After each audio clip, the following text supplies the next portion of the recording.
es una licenciada en nutrición. Participa en la tarde en el programa de la radio a las 4:30 junto con el pastor Sepúlveda y tiene una parte también especial de salud. Así que seguramente me están diciendo que desde la radio lo están sacando el tema, así que algunos seguramente la han escuchado. Así que, hermanos, estamos invitados a prestar atención, a escuchar a nuestra licenciada en nutrición. Gracias, Jimé. Bueno, hermanos, feliz sábado. Bueno, somos poquitos, así que si ustedes me perdonan, yo me voy a quedar acá, sí me voy a apoyar para estarme un poquito más cómoda. Y, bueno, dale. Más fácil.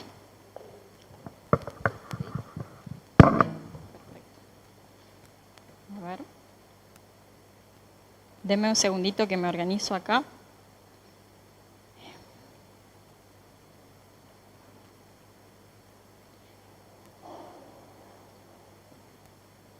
Porque cambié los anteojos porque veía menos, pero aún así no confío en si voy a poder ver bien las letras. Así que voy a tener acá mi machete. Bien. Hoy vamos a hablar de 8 joyas de salud. Si yo les digo 8 joyas, ¿ustedes en qué piensan? Bien, algunos en alimentos, otros en agua, otros en los 8 remedios. No vamos a hablar de nada de eso, pero vamos a hablar de salud, así que no piensen que los traje engañados, vamos a hablar de salud. ¿Sí? Y vamos a hablar de 8 joyas. Yo les digo 8 joyas, porque para mí representan 8 joyas. Hace ya, va a ser más de un año que trabajamos con una amiga que es kinesióloga, que se llama Valentina. Y bueno, llega una etapa en los tratamientos de aquellas personas que hacen terapia online y tratamiento online, en donde tratamos de abordar lo espiritual. Y ella da su testimonio y su lucha que tuvo larga con la obesidad, ¿sí? Y yo les doy mi testimonio de salud a mis pacientes. Entonces, tratamos de conectar con ellos a través de la herramienta que es la espiritualidad, ¿sí? Porque es una herramienta de salud también. Así que hoy vamos a ver un poquito de eso. Tal vez hay alguna cosa que, como es para pacientes, la vamos a pasar de largo, ¿sí? Pero creo que es importante también para nosotros, porque la salud engloba la parte espiritual, la parte física, la parte mental, social, relacional, ¿sí? Así que vamos a tratar de abordar hoy este tema. Y por eso quiero que vean una foto y vamos a comenzar con esta foto de aquí. Bueno, ¿conocen a esa que está ahí? ¿No? La cachetona que está ahí. Esa soy yo, ¿sí? Con mi mamá. Eso es en un cumpleaños, ¿sí? Cuando tenía alrededor de 3 años. Y como ven en la foto, yo siempre tuve cachetes, ¿no? Y cuando era más chica se notaban mis cachetes, ¿sí? Y en toda mi infancia se notaron. Ahora, lamentablemente, o no, la gente tenía la costumbre de agarrarme los cachetes, ¿no? Y se me decía, ¡ay, qué gordita que está! ¡Ay, esos cachetes!, ¿no? Y la gente solía hacer eso. No sé si hay... Ahí está. Bien, la gente solía hacer eso. Y la realidad es que yo era muy tímida, ¿sí? Y a mí me molestaban mucho esos comentarios. Y lamentablemente esos comentarios fueron perpetuando a lo largo de mi infancia, ¿sí? Aunque yo no era gordita, porque yo tenía un peso saludable, pero como era cachetona, la gente me decía, ¡ay, qué linda ella, y gordita! Y me agarraba los cachetes. Y a mí eso me molestaba, pero yo no me animaba a hablarlo, no lo hablaba con mis papás, no lo hablaba con nadie, ¿sí? Y todas esas ideas empezaron a fortalecer algo en mi mente, que era la idea de que yo estaba gorda y de que yo era fea. Y de que algo había mal con mi aspecto, porque todos me agarraban los cachetes, o a veces lo usaban para burlarse. Y eso a mí me hería un montón, pero yo no lo hablaba y no podía resignificar esa situación. Y por eso algunos sentimientos que aparecieron fueron, en primer lugar, tristeza, ¿sí? Había veces que me sentía triste, pero no lo hablaba con nadie, ¿sí? A nadie le compartía eso que yo sentía. Otras veces estaba enojada porque yo era así y yo no quería tener cachetes. Y yo decía, ¿por qué mis amigas no tienen los cachetes que yo tengo? ¿Sí? Y eso me hacía sentir a veces muy enojada conmigo y con mi cuerpo y con mi aspecto. Y luego también algo más que apareció y que se fue notando a lo largo de los años y que después me trajo muchos problemas, que fue la ansiedad. Me trajo otro problema grave de salud, que hoy no los vamos a abordar, hoy vamos a abordar solo el primero. ¿Sí? Pero la ansiedad también fue algo que fue creciendo en mí. ¿Sí? ¿Por qué? Porque yo sentía que nunca iba a poder ser linda como eran mis compañeras y que no tenían los cachetes que yo tenía, o mis amigas. ¿Sí? Entonces apareció también la ansiedad y se extrapoló a otras áreas de mi vida. ¿Y por qué les cuento esto? Porque lamentablemente muchas veces las palabras que dicen las personas nos hieren, ¿sí? Y a veces no nos sentamos a analizar qué es lo que dicen las personas, ¿sí? Y a veces nos hieren y tampoco nos animamos a hablarlo, ¿sí? O a resignificar o a reflexionar sobre eso, pero hay cosas que a veces van haciendo mella en nuestros pensamientos. Y esto hizo tanta mella en mí que cuando yo tuve como 13 años, empezaba el secundario y empecé a desarrollar una enfermedad muy grave que se llama anorexia nerviosa. ¿La escucharon hablar alguna vez? Bien. La anorexia, a veces uno piensa que tiene que ver con solo restringirse de la comida, y es mucho más que eso, ¿sí? Ustedes saben que ese año yo empecé el secundario, nos habíamos mudado recién a Villa Regina con mis papás, había habido toda esa crisis, ¿se acuerdan del corralito, etcétera? Nosotros vivíamos en Ushuaia, nos tuvimos que venir por toda la crisis que había allá, a buscar trabajo mis papás acá, y nos mudamos a Villa Regina. Empecé el secundario, tenía 13 años. Y las jornadas de estudio eran tan largas, yo iba a un colegio católico en donde teníamos a la mañana el secundario, a la tarde teníamos los talleres, teníamos carpintería, ajuste, un montón de talleres a la tarde. Yo llegaba muy tarde a mi casa y empecé a restringir comidas porque yo me seguía sintiendo que era gorda. No era gorda, pero yo sentía que era así. Entonces empecé a dejar de comer. A veces no iba a mi casa, ¿sí? Empecé a tener un comportamiento esquivo con la comida. Y tenía una enorme carga de actividades en el día, ¿sí? ¿Qué pasó? Empecé a bajar de peso. Yo tenía un peso saludable, sano, de 56 kilos y empecé a bajar. Llegué a los 50. Un poco más pasados los meses, llegué a los 48. Después pasé a los 45. Después llegué a los 42. Y llegó un momento que yo registro el peso más bajo que tuve, que fue en el mes de noviembre, principios de noviembre. Para ese entonces mis papás me llevaban al psicólogo, hacíamos terapia familiar, tenía la nutricionista, tenía la doctora. Y todas las semanas él me tenía que controlar el peso. Entonces, esa semana yo me acuerdo que él me llevó, porque bueno, prohibido tener balanzas en casa, ¿sí? Por mi situación de salud, totalmente prohibido. Íbamos a la farmacia de un químico amigo, un bioquímico, entonces ahí me hacían los controles. Yo me pesaba, entonces él le mandaba un mensaje a la doctora y le avisaba cómo iba yo. Ahí yo registro el menor peso, que fue de 36 kilos. Para una chica de 13 años, peticita, no muy alta como soy yo, ¿sí? 36 kilos es grave. Era piel y huesos. No pongo fotos de ese momento porque da impresión y no es la idea, ¿sí? Pero estaba muy flaca. Y lo peor es que yo no concebía la gravedad de mi situación de salud. Y llegó ese momento y mi papá se sentó al lado mío, él todas las noches se sentaba al lado de la cama, hablaba conmigo 1 hora, 2 horas, ¿sí? Me preguntaba cómo fue mi día, dialogábamos, charlábamos. Y esa noche yo me acuerdo que mi papá me dijo: Nadia, yo le pasé tu peso a la doctora, y la doctora dijo que ya llegamos a un punto en donde ya no solo que está muy bajo el peso, sino que puedes tener una falla en tu corazón, ¿sí? Porque estás tan delgada, ¿sí? Que puedes tener un paro cardiovascular.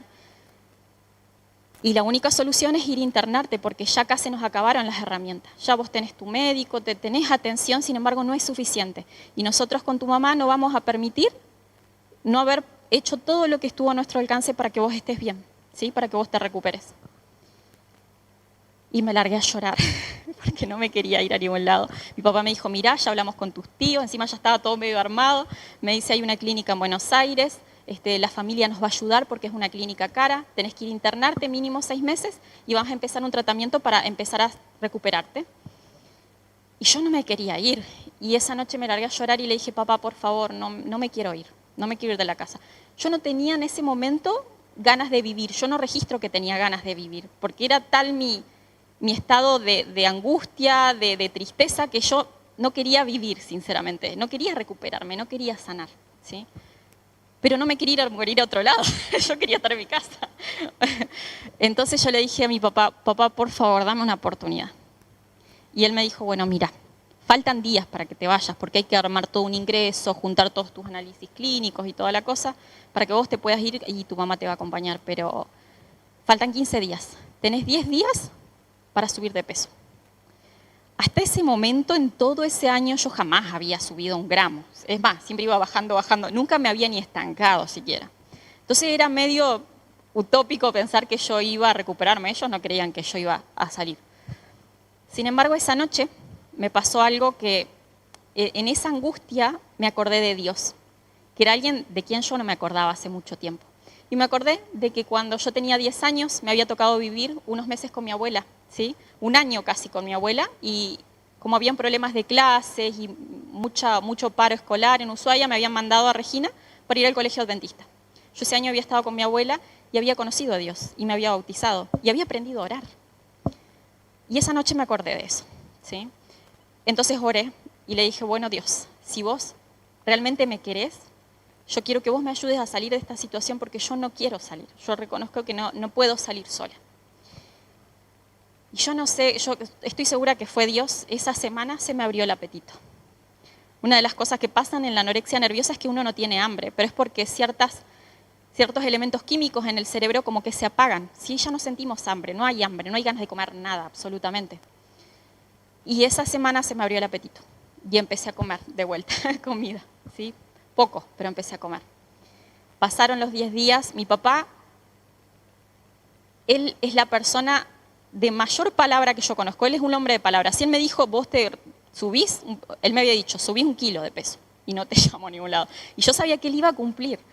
Fuimos a la farmacia, él me pesó y gracias a Dios yo de 36 kilos había pasado 37. ¿Cómo pasó? Bueno, porque Dios me ayudó, sinceramente, no hubo otra cosa. Entonces me dijo, bueno, ellos me querían llevar a Buenos Aires, estaban muy preocupados. Y me dijo, bueno, no te vamos a llevar, yo voy a hablar con tu mamá, porque hicimos un trato, pero necesitas seguir recuperándote.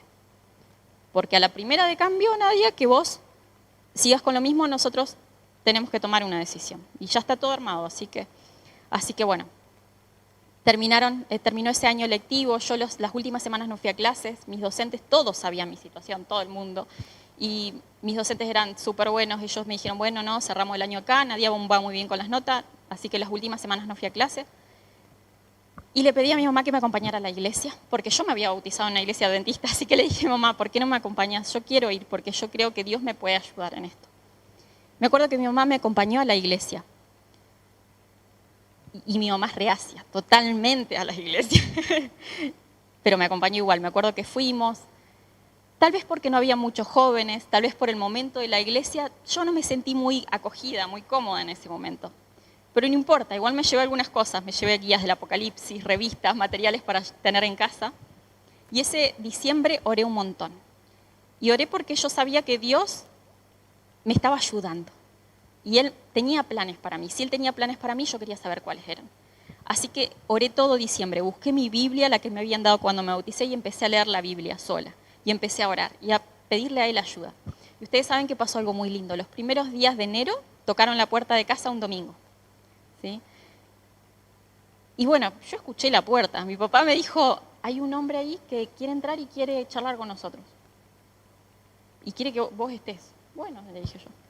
Me fui de mi pieza, nos sentamos en el comedor y, bueno, el hombre súper amable dijo, bueno, yo vengo en representación de la iglesia adventista porque estoy en conocimiento de que Nadia en su infancia se bautizó en la iglesia porque su abuela es miembro de una de nuestras iglesias y yo creo que tengo un regalo para ella que quiero darle y que creo que le puede ayudar. Y yo me acuerdo muy bien que este hombre era un colportor, se llamaba Oscar, ¿sí? Y Oscar me dijo claramente, me dijo, mira Nadia, Dios deja un montón de consejos de salud. Muchas veces nosotros no los aprovechamos, no los sabemos aplicar. Incluso en la iglesia, con el mensaje y la luz que tenemos, no los aplicamos. Pero ese mensaje es para vos también. Y Oscar me regaló este libro, que yo lo amo, ¿sí? No sé si se acuerdan, es un libro que se colportaba antes, me imagino. Bueno, Oscar de Pamplona Roger. Oscar oró con nosotros y se fue. Mis papás, ¿qué dijeron? Libro de alimentación, se va a obsesionar de vuelta con todo. Esto la doctora ya había indicado, hay que guardar todo, esconder todo, que no lean nada. Me lo escondieron y me dijeron, Nadia, te damos un mes. Si en un mes vos seguís recuperándote, te pasamos el libro, porque es tuyo, pero estás en tratamiento. Bueno, yo no sé si esto me motivó más o qué, pero bueno, al mes siguiente logré que mis papás me dieran el libro. En ese momento mis padres trabajaban un montón en el verano. Mi mamá estaba empezando a estudiar y trabajaba en los galpones, así que imagínense, trabajaba de sol a sombra todo el verano para poder en el año estudiar. Así que estábamos solitos con mi hermano en la casa y yo ponía una reposera atrás, armábamos la pelo pincho con mi hermano más chico, nos quedamos ahí atrás tomando sol y yo me ponía a leer este libro y a leer la Biblia. Y le pedía a Dios que Él me impresionara con las cosas que yo necesitaba aplicar y que necesitaba en ese momento, ¿sí? ¿sí? Y yo las registré todas en un cuaderno y esas son las que yo les voy a compartir hoy. Porque son cosas que me sirvieron en ese momento, pero me sirven hasta hoy. La primera de ellas, no sé si alguien me quiere ayudar a leer los versículos de ahí.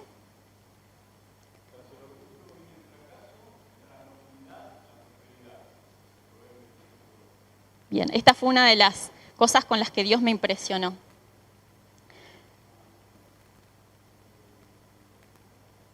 Perdón. Lo hacemos de vuelta. Tras el orgullo viene el fracaso, tras la humildad, la prosperidad. Proverbios 18:12.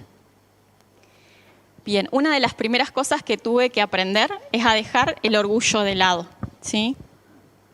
Por ahí, por si alguien... ¿este es mejor? Ok.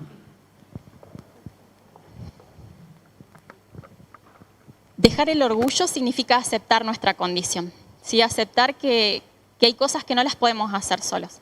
Hay cosas que pensamos que las podemos hacer solos, sin embargo, no es así. Y cuando nosotros logramos dejar ese orgullo de lado, es que logramos aceptar y logramos avanzar. Y esa fue una de las cosas que en mi caso yo tuve que aprender. Yo tuve que aceptar que tenía una enfermedad que se llamaba anorexia y que tenía que superarla. Aceptar que tengo un problema propio o con otra persona o con algo en particular es lo que me permite salir del problema. Si yo no doy ese paso de aceptar que ahí hay un problema, es imposible, ¿sí? Este es el comienzo de todo cambio. ¿Y el enemigo quién es? El orgullo. ¿Y de dónde viene el orgullo? De Satanás. Y todos estamos impregnados por el mal, ¿o no? Todos en algún área de nuestra vida a veces luchamos con nuestro orgullo. Cuando acepto, puedo trabajar en eso. Si yo no acepto, va a ser imposible. El siguiente versículo.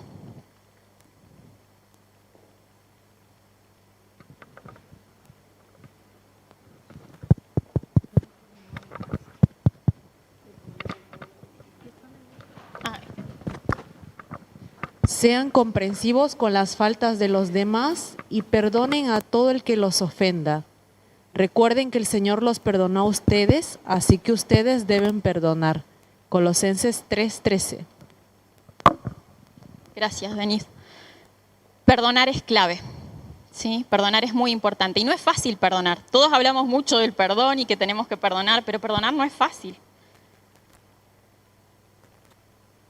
Tenemos varios tipos de perdón. Uno era perdonar hacia adentro. Yo me culpaba un montón por todas las preocupaciones que le había traído a mis padres en ese momento, por toda la carga que había generado en mi familia.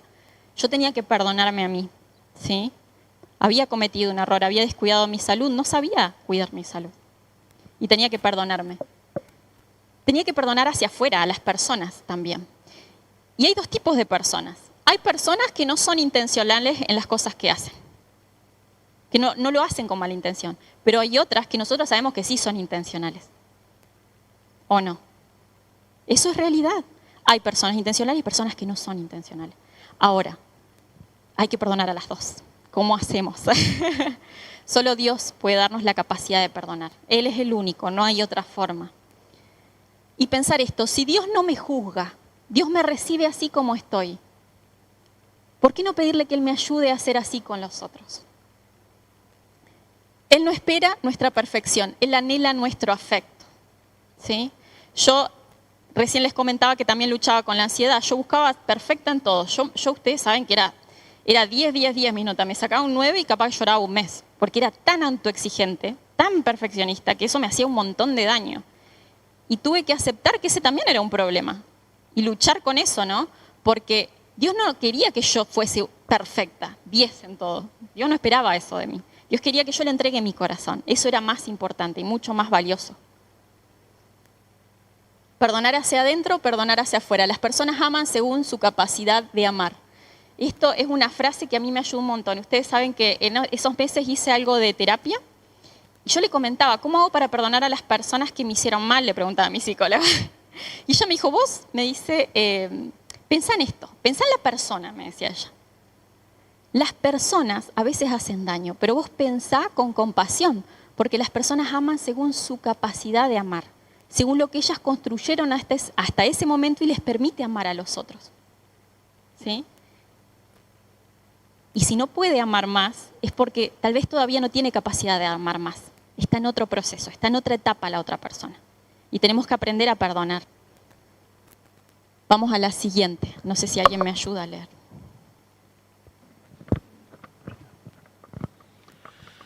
Dice, vengan a mí todos los que están cansados y lleven cargas pesadas y yo les daré descanso. Mateo 11:28. Bien. Una de las cosas que tuve que aprender también y que aprendí primero en este libro y después fui a la Biblia es que Dios tenía descansos para nosotros. No era todo estudiar, todo hacer cosas, ¿no? Teníamos que aprender a descansar. Y las actividades placenteras son necesarias muchas veces para cuidar de nuestra salud. Algo que decimos mucho entre los profesionales es, no podemos dar salud a otros si nosotros no lo tenemos. ¿Sí? Y parte de esa salud es encontrar lugares que nos ayuden a descansar. Actividades que no involucren también dar, porque esto es algo muy frecuente. Yo doy, pero llega un momento en donde ese acto de dar, si bien en sí es bueno, muchas veces puede ocupar un espacio que yo necesito para yo descansar. ¿Sí? Y eso es muy importante, eso hace una espiritualidad saludable también. Actividades que me generen placer, que yo realmente disfrute, que no las haga por compromiso. Hay personas que de repente descansan más con actividades manuales, otras descansan más con actividades de tipo reflexivas. Usualmente es lo opuesto a lo que hacemos, ¿no? En nuestra tarea diaria. Yo trabajo con la mente y a mí me sirve más lo manual. Hay personas que trabajan más con lo manual y les sirve más lo reflexivo, ¿no? Actividades no relacionadas con nuestro trabajo, ¿sí? Actividades que no me exijan hacerlo todo bien. 1 de cada día, 1 de cada 7. ¿Sí? Por lo menos yo me había propuesto ese verano, yo dije, ok, entonces yo me tengo que tomar 1 hora por día para hacer algo que yo disfrute, empezar a disfrutar de las actividades y tengo que empezar a guardar los sábados y a descansar el sábado y empezar a disfrutar del sábado. ¿Qué es el sábado? Yo tengo que estar en contacto con Dios el sábado, si Él lo hizo para mí. Vamos a la siguiente, Mateo 11:28, no sé si alguien me ayuda. Así que si ustedes, gente pecadora, saben dar buenos regalos a sus hijos, ¿cuánto más su Padre Celestial dará el Espíritu Santo a quienes lo pidan? Mateo 11:28. Bien, esto es muy importante. No sé si recuerdan que yo en ese momento, cuando estaba mal, yo les había comentado, les decía, ¿qué fue lo primero que le pedí a mi mamá? Vamos a una iglesia. ¿Pero qué pasó cuando fui a la iglesia? Estaban peor que yo. Estaban todos peleados en la iglesia. ¿Ok? Y yo esperaba escuchar, tenía sed de Dios, yo quería escuchar de Dios. Sin embargo, tal vez yo creo que fue ese momento, ¿sí?, en donde yo sentí que no lo encontré a Dios ahí. Entonces, ¿dónde voy a encontrar a Dios? Y mi abuela me dijo, busca tu Biblia. Ella me ha dicho, busca tu Biblia y orá. Y empecé a hablar vos con Dios. Dios, el Espíritu Santo se los da a todos. No lo busques en tal pastor, en tal persona. No, eso es un privilegio que Dios te da.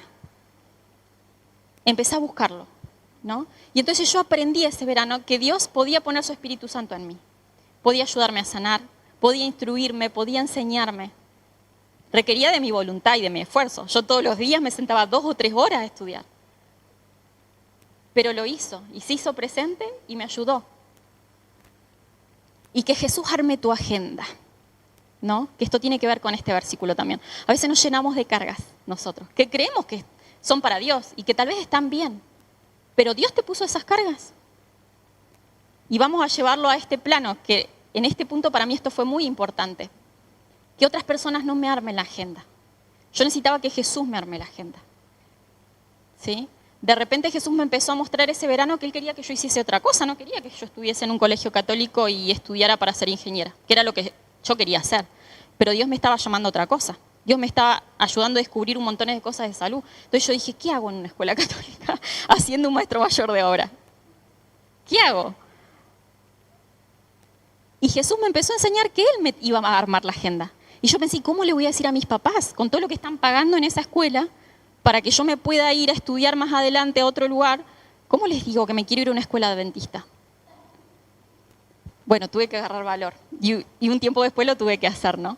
pero Jesús me ayudó a armar esa agenda, Él la armó conmigo.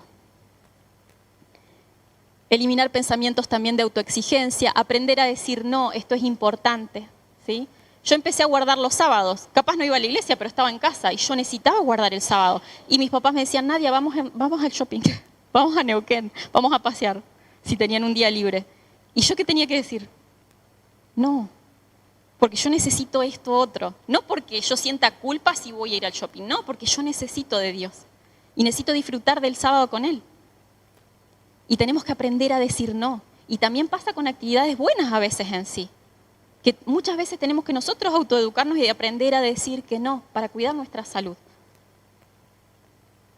Eliminar los sentimientos de culpa si estamos seguros de que Dios es el que nos guía. Si nosotros estamos seguros, sacamos los sentimientos de culpa, sacamos las presiones, porque la agenda la está armando Jesús. Solo hay que preocuparse por eso, porque sea Jesús el que nos ayude. Dejar de preocuparnos qué va a decir tal, qué va a pensar el otro, qué van a pensar mis papás, se van a enojar conmigo, se van a ofender. No, deshacerme de todo eso. Dios nos da esa seguridad.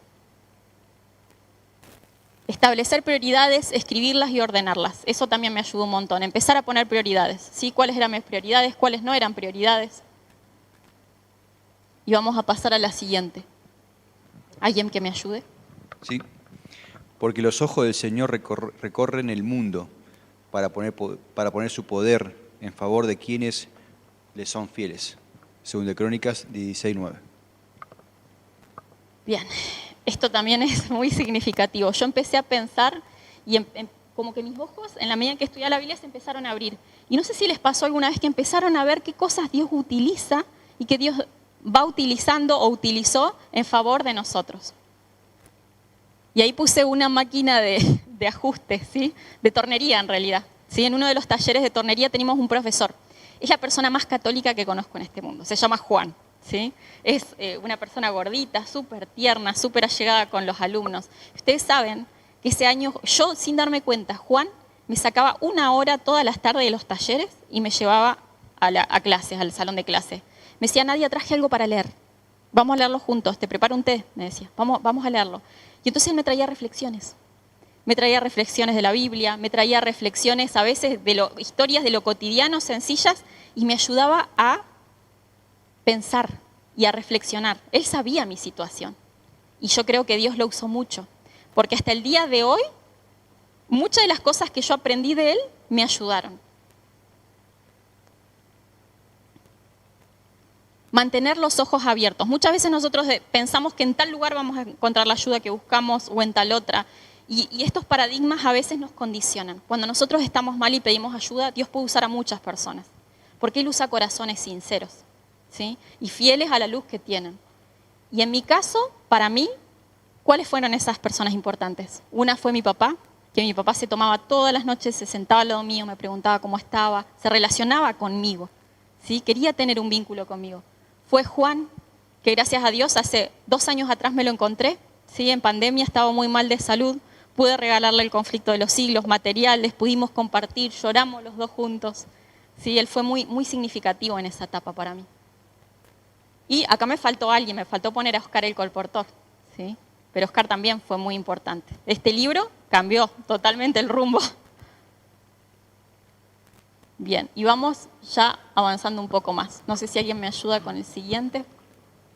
No miren las conductas ni las costumbres de este mundo. Más bien, dejen que Dios los transforme en personas nuevas al cambiarles la manera de pensar. Entonces aprenderán a conocer la voluntad de Dios para ustedes, la cual es buena, agradable y perfecta. Romanos 12:2. A veces el aceptar lo que Dios permitió en nuestra vida no es fácil, ¿sí? Y esto lo digo por muchas personas que veo, lo digo en mi caso también. A veces podemos caer en juzgar a Dios o enojarnos con Dios por las cosas que nos pasan. Yo lo traslado al tema de la salud, ¿no? Con enfermedades, pero pueden ser muchas otras cosas. Y nos enojamos con Dios y relinchamos con Dios de por qué nos pasan esas cosas. Sin embargo, aceptar lo que Dios decida respecto a mi salud es muy importante. Y es muy importante en el proceso de restauración de salud de las personas también. Nosotros algo que les compartimos es que Dios tiene 3 formas de sanar. No es que Dios llega, hace un milagro y resuelve el problema. No, pasa, porque Dios también hace milagros, los escuchamos de vez en cuando, ¿no? Una persona que desapareció el cáncer, tengo una amiga, una de mis mejores amigas que hace como 6 años atrás se le desapareció un tumor ginecológico de una semana para otra y vos decís, ¿qué pasó? Dios hace milagros todavía, pero no es siempre, ¿sí? Y aquí hay algunos pasajes, voy a tratar de leerlos porque son súper importantes. Uno está en Ministerio Médico, página 16, dice, Dios no obrará de una manera milagrosa para preservar la salud de personas que lleven una conducta que seguramente las enfermará por causa del descuido de las leyes de la salud. O sea, hay leyes de salud que Él establece, que nos ayudan a vivir con salud. Bueno, la siguiente ya seguro que la super conocen, es la de Ministerio de Curación, el aire puro, el sol, la abstinencia, el descanso, el ejercicio, un régimen alimentario conveniente, el agua, la confianza en el poder divino son los remedios verdaderos. Todos debieran conocer los agentes que la naturaleza provee para aplicarlos. Y luego en Ministerio de Curación, página 47, dice, en sus milagros el Salvador manifestaba el poder que siempre actúa en favor del hombre para sostenerlo y sanarlo. Por medio de agentes naturales, Dios obra día tras día, hora tras hora, y en todo momento para conservarnos vivos, labrarnos y restaurarnos. Tenemos 3 tipos de salud. Tenemos la sanidad completa, de la que hablábamos recién, cuando vemos que Dios obra un milagro puntual. Tenemos la salud preventiva. Hay personas que gracias a Dios gozan de buena salud. Si bien todos estamos atravesados por el mal hasta cierto punto, ¿sí? Gozan en realidad de bastante buena salud. Ahora los remedios están ¿para qué? Para prevenir, ¿sí? Y luego tenemos la sanidad como amortiguador. Y de esto no se habla mucho, y no nos gusta hablar mucho de esto, pero hay que hablar de esto. Muchas veces hay condiciones de salud que nosotros nos preguntamos por qué no desaparecen, por qué Dios no obra un milagro. Y a veces tenemos que aceptar que tenemos que convivir con una situación de salud. Y tenemos que usar estos remedios como un amortiguador. ¿Por qué? Porque me van a ayudar a ¿qué? A poder vivir mejor, a tener mejor calidad de vida, a pesar de la situación de salud que yo tengo, ¿sí? Para eso están esos remedios, para eso están los 8 remedios. Y fíjense, ¿cuál es una de las razones por las cuales Dios no obra tantos milagros hoy? Porque seguramente si Él obrara tantos milagros, nosotros nos olvidaríamos y ¿qué haríamos? No guardaríamos las leyes de salud, ¿sí?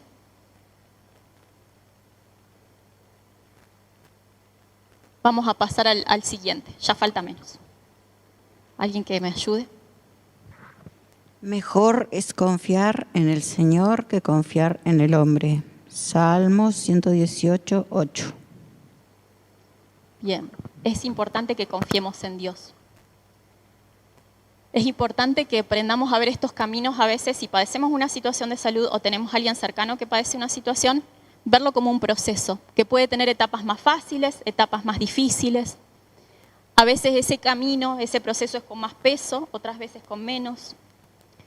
A veces el camino es más llano, a veces el camino no es tan llano, sí, hay pendientes, hay situaciones que nos ponen en alerta. Tal vez hayan momentos de crisis, ¿sí? Y debemos aceptarlos porque son parte del camino, son parte del proceso.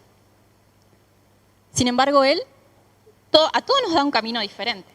Todos tenemos un camino de vida diferente. Venimos de lugares diferentes, venimos de educación diferente, venimos de una ciudad diferente. Sin embargo, aunque tengamos caminos de vida diferentes, Dios para todos tiene el mismo fin. Para todos quiere lo mismo. Y en ninguno de esos caminos estamos solos. Él siempre está. Puede faltarnos gente, pueden faltarnos amigos, puede faltarnos la iglesia, puede faltarnos la familia.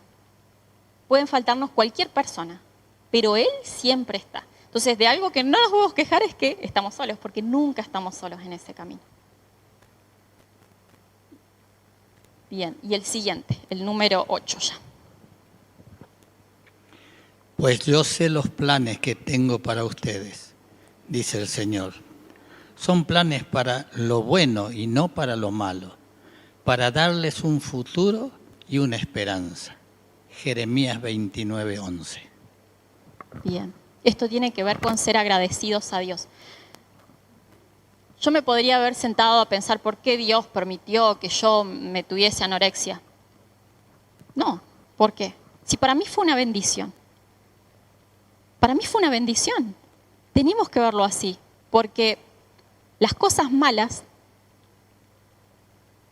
si nosotros las entregamos en las manos de Dios, siempre Dios nos va a dar una bendición a través de eso. Tal vez no lo podemos ver todavía. Tal vez algún día lo vamos a ver, ¿sí? Tal vez pasan los años y recién ahí lo vemos. Sin embargo, tenemos que confiar en Él y aprender a ser agradecidos, porque eso cambia toda nuestra perspectiva. El camino está lleno de personas nuevas que conocemos. El camino está lleno de experiencias nuevas. Nos enseña a empatizar. Si yo no hubiese pasado por una situación de trastorno de la conducta alimentaria, que gracias a Dios me recuperé muy rápido, en un año, casi nadie se recupera en un año, yo hoy no podría entender muchas cosas de las personas que tienen anorexia, o que tienen bulimia, o que tienen pica, o que tienen alguna situación de trastorno alimentario. Nos enseña a poder ayudar a otros, a afinar el ojo. Porque cuando nosotros pasamos por una situación o la conocemos, identificamos más fácilmente quién está atravesando algo parecido o no les pasó alguna vez.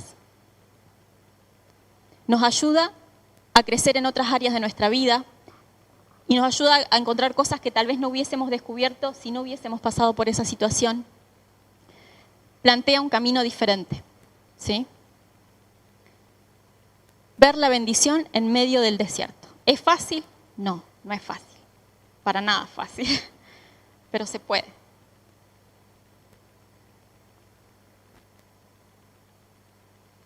Bueno, ¿qué es lo que quiero transmitirles con esta presentación?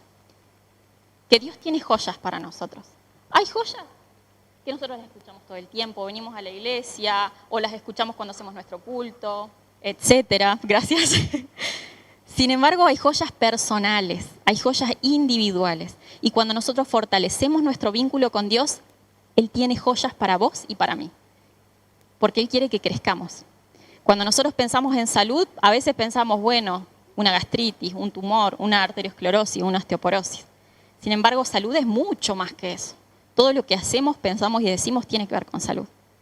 Y vamos a cerrar con esta imagen, que a mí me encanta. Y la mostramos siempre con otras nutricionistas porque nos ayuda a ejemplificar algunas cosas de nutrición. Pero vamos a llevarla al plano relacionado a lo espiritual. ¿Qué vemos allá? Vemos a Jesús que acaba de hacer un milagro y tiene los panes y los peces. Sin embargo, vemos una multitud. ¿Qué dice la multitud? ¿Este pan es sin gluten? Pregunta uno. Otro pregunta, ¿le han hecho ese pez un análisis de mercurio? Ahora que estamos con lo de los metales pesados, ¿no? Otro dice, no puedo comer eso, soy vegano, no como pescado. De acá podemos sacar un montón de cosas, pero quiero que ustedes me digan alguna cosa que saquen de esta imagen.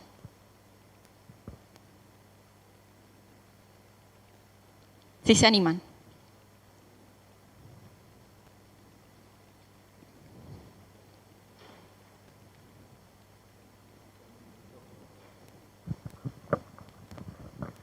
Hoy hablábamos algo parecido en la escuela sabática. A veces nosotros tenemos un paradigma de vida o tenemos un prejuicio y no logramos ver las bendiciones que Dios tiene para nosotros. Tiene cantidad de bendiciones, pero a veces yo las miro con el prisma de mi prejuicio o de mi paradigma de vida y no logro tener esa bendición para mi vida, lamentablemente. Gracias, Sandro. Esa idea del choque de paradigma, ¿no? Bien. O sea, muchas veces las cosas espirituales no las puedo discernir porque tengo una mente demasiado humana. Todo lo que veo, lo veo a través del lente humano. Y es limitado, sumamente limitado, muy limitado. Y pecador. Así es. Muy buenas esas aplicaciones. ¿Alguien más que se anime? ¿No? Que la lección de hoy y esta ilustración nos hace ver la importancia de comprender, que no es lo mismo que entender. A veces podemos entender algo, pero en definitiva a veces no comprendemos ese algo. Y la lección de hoy lo que hacía era tratar de llevarnos a que podamos comprender el amor de Dios, para poder saber de qué manera nos puede ayudar en distintos tipos de experiencias y circunstancias. Así es. Que no es lo mismo, que yo puedo entender que Dios hace esto, que hace lo otro, que hace demás, pero lo comprendo a nivel personal lo que significa. Y eso es lo que la lección de escuela sabática de hoy creo que pretendía ese objetivo, la comprensión. Lo mismo que en estos temas. Podemos desarrollarlo de mil maneras, pero si en el fondo no comprendemos lo que significa para mí, en realidad lo que hago es una cuestión cultural nada más. Exacto, exacto. Muy bueno. Me encantó algo que dijeron los tres, que tiene que ver con la escuela sabática, que es el prisma. Los lentes que yo utilizo para ver algo. Y voy a poner un ejemplo porque esta imagen la usamos mucho con algunas colegas que son nutricionistas y que son adventistas, porque esto es algo que vemos un montón en la iglesia. Y lo voy a poner primero en términos nutricionales. A veces encontramos a personas que dicen, bueno, yo soy salvo por la fe. Y como soy salvo por la fe, entonces no importa lo que como, no importa si hago ejercicio, no tienen tanta relevancia los 8 remedios naturales, ¿por qué? Porque soy salvo por fe. Y es verdad, somos salvos por la fe, ¿o no? Sin embargo, ¿qué tenemos? En la vereda de enfrente tenemos otro grupo que dice, es porque no sos vegetariano. Porque si vos fueras vegetariano, no tendrías ese problema. Si dejaras la carne, si dejaras la cuca, no tendrías ese problema. El dedo acusador, ¿sí? Tenemos las dos veredas. Ahora, si yo me paro en esta vereda, ¿qué hago? Veo con el macroscopio y pierdo lo esencial. Y si yo me paro en esta vereda, me pongo el microscopio que vea lo más chiquito y también me pierdo toda la imagen general. ¿Y qué nos pasa a veces? No solo con lo alimentario, sino con muchas otras cosas, que no tenemos equilibrio, tenemos sesgos cognitivos, todos lo tenemos. Y nos cuesta situarnos acá, ¿sí? Y ver que detrás de todo eso está Jesús. ¿Y qué es lo que quiere Jesús? Que nosotros experimentemos lo que Él nos enseña. Porque si yo no lo vivo, ¿qué sentido tiene lo que hago? ¿Qué sentido tiene? Lo que haga tiene que tener sentido. Entonces, tenemos que tratar de corrernos de acá y de acá. Y ir un poco más hacia acá, ¿sí? Y ver qué mensaje tiene Dios para nosotros. En la salud pasa esto. Y vamos a cerrar con algunos versículos. Siempre les decimos a los pacientes, tenemos 4 dimensiones de salud. La parte física, la parte mental, tenemos la parte relacional, cómo nos relacionamos con los otros, y luego tenemos la parte espiritual, como 4 patas de la mesa, todas se relacionan. Parte física, ponemos el ejemplo, la gastritis, una quebradura, ahí me voy aquí. Bien, la gastritis, ¿no? Parte mental, pongamos un ejemplo, ansiedad. Es una patología la ansiedad, ¿sí? Y hay que trabajarla. Y luego, ¿qué más? Las malas relaciones interpersonales, ¿sí? Y luego tenemos en salud espiritual, ¿qué? La salud espiritual también puede ser saludable o puede ser no saludable, ¿sí? Puede ser no saludable. Y cualquiera de estas patas, si está afectada, desequilibra la mesa. Y lamentablemente vivimos en un mundo, no quiero ser negativa con esto, pero vivimos en un mundo atravesado por el mal. El pecado anda pululando y dando vueltas por ahí, ¿sí? ¿Por qué? Porque lo que Dios creó en el Génesis lo quiere llevar al nuevo Edén, que va a ser en el cielo, ¿no? Y nos deja todos estos consejos para que, no para que nosotros estemos totalmente restaurados. Él va a hacer esa obra cuando Él venga a buscarnos. Sin embargo, Él quiere que vivamos con salud. Y que esas 4 patitas de la mesa vayan siempre creciendo. Todos tenemos para crecer en esas 4 patas de la mesa. Todos, absolutamente todos. No hay persona, decimos a veces con algunos compañeros de clase, no hay persona 100% sana, no existe en esta tierra. Todos están afectados en algo. Y ellos no son cristianos y lo aceptan así, lo ven así. Bueno, nosotros tenemos que aprovechar toda esta luz que tenemos, ¿para qué? Para trabajar en esas 4 patitas y para seguir creciendo. Dejar de lado el orgullo, dejar de lado, ¿sí?, lo bien que creemos que estamos para poder crecer. Porque la aceptación es el primer paso, ¿no? Así que bueno, ese es el tema que tenía para compartir con ustedes hoy. Mi intención no es darle una cátedra de salud ni mucho menos, pero sí animarlos para que ustedes puedan fortalecer en sus cultos personales, en sus encuentros con Jesús todos los días, ¿sí?, y puedan encontrar aquellas joyas que Dios tiene para ustedes y para su crecimiento personal. Así que bueno, ahora para finalizar, ¿qué es lo que vamos a hacer? Trasladamos la dinámica de oración hacia el final, vamos a hacer una oración individual para orar por nuestra salud, para que Dios nos ayude a aceptar nuestra condición, a ver nuestros defectos, que a veces nos cuesta verlos, pero también para pensar en la salud de los demás, ¿sí?, y en el crecimiento de las personas que nos rodean. Así que bueno, vamos a tomarnos unos minutitos, si les parecen 5 o 10 minutos. ¿Está bien? Bien. Y vamos a ponernos de rodillas y cada uno va a tener un tiempo de oración.